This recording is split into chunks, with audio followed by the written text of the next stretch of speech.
Hi friends, it's Lisa Hetrick, illustrator for Gina K Designs, and I am coming to you today with a super simple card design using my UR stamp set with Gina K Designs.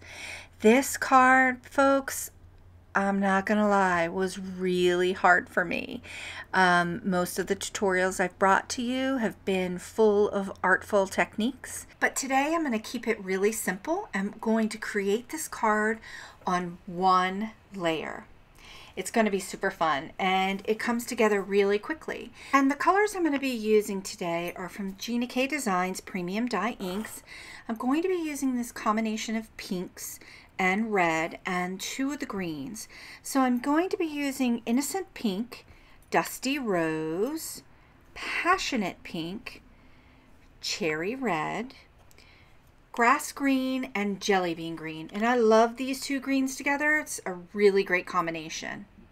We're going to be using some sequins just for simple embellishment, and I'm going to be using my Gina K Designs Tidy Towel. You can see mine is very well loved, and it really does a great job of cleaning up my stamps and my surface along the way. And especially with this card, because this card is a simple card, and I really don't want to get a lot of extra inkies all over the place like I tend to. So you can see these embellishments here with the sequins are just going to be the perfect little embellishment to add to the project. So here is the UR stamp set. We're going to be using the sentiment Joy from our Joy portion, the entire wreath, and I've got a new way of sharing how I'm going to use the wreath for this project. And I'm going to use the bits and bobbles to kind of blow this out a little bit. I'm going to start with a piece of white cardstock cut to 5.5 by 8.5 and scored at the top. And this piece of cardstock is Neenah Classic Crest Solar White 100-pound cardstock. It's a really nice cardstock to be using for a one-layer card. So I'm going to go ahead and open this up and just lay it flat on my surface so that I can begin to plan how I'm going to stamp the wreath image.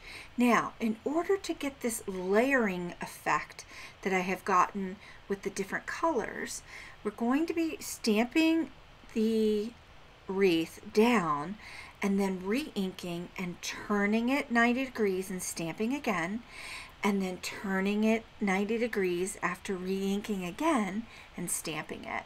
So that's how we're going to get that really nice layered effect. I'm going to start with the first color, working light to dark. So I started with the Innocent Pink and stamped the whole wreath down, turned it 90 degrees and inked it up with the Dusty Rose ink cube. And because it's a clear stamp, it makes it super simple to line up all of the different wreath elements. And so turning it 90 degrees makes it very, very easy to just kind of line it up to continue to create that layering effect. I kind of shimmied it around a little bit, kind of deciding where I wanted to position it. But it really went down easy, and then you can start to see the two colors come together. So then I went and inked it up again with the Passionate Pink and then turned it 90 degrees again. And if you forget where you are, just go back to the beginning and keep turning and then turn again, and you'll be able to figure out where you left off. So then the final stamping is with the Cherry Red. And because we worked with all of these light pinks to begin with, and then gradually got a little bit darker with the pink, adding this Cherry Red on top just kind of gives it another beautiful, beautiful color layer. Now that the whole wreath is complete and all the layers are there in color, it's time to go back to the lightest color ink and start to blow this wreath out a little bit with some of the bits and bobbles.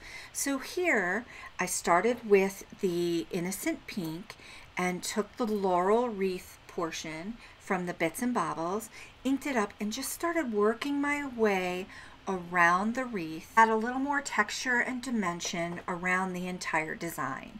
And I'm going to continue to add more. Next I'm going to move over to the next color, and I started with the Jelly Bean Green and pulled another Laurel Wreath piece from the bits and bobbles and just worked my way around. And then I went ahead and inked up the 3 little dots with the grass green premium dye ink, just to add a few little dots here and there.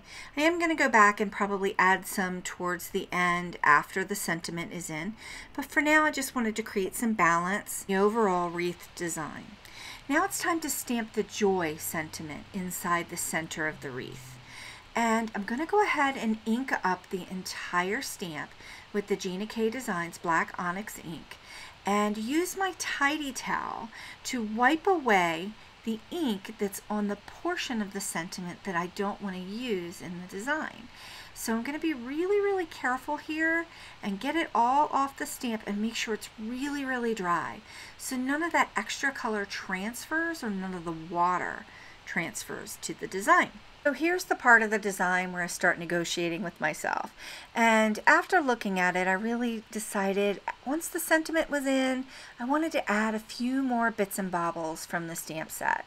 So I inked up the 3 dots and I started to ink up some of the leaf portions and just worked my way around the wreath again, adding a little bit of cherry red, a little bit of passionate pink, and some more of the jelly bean green to just add a lot more texture and dimension to the overall wreath, kind of making it a little bit more funky, but really in essence blowing it out more on the card. And I'm really loving the overall composition of the color and the sentiment, and now it was time to just add some sequins and little bits and bobbles around the wreath and inside of the wreath near the joy sentiment to just give it a little bit more dimension, color pop, and a little bit of shimmer and shine. So I just started to drop some liquid glue in a couple different places around the wreath, and using the jewel picker tool I just started to pick up some of the sequins between the iridescent color and the red color, and just started to add them down onto the wreath, kind of blowing it out a little bit more, really covering that whole card front.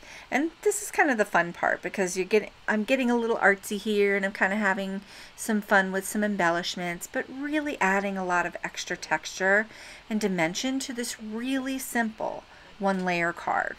And that's it. This is the entire card design, and I was so excited to create something simple that looks multi-layered with color, has a few little tasteful embellishments here and there, and it's 1 layer, and it's super simple to make. I hope you enjoyed today's tutorial. I'm so grateful you joined me today. Please consider subscribing to my channel for more tutorials to come. Thanks so much for watching.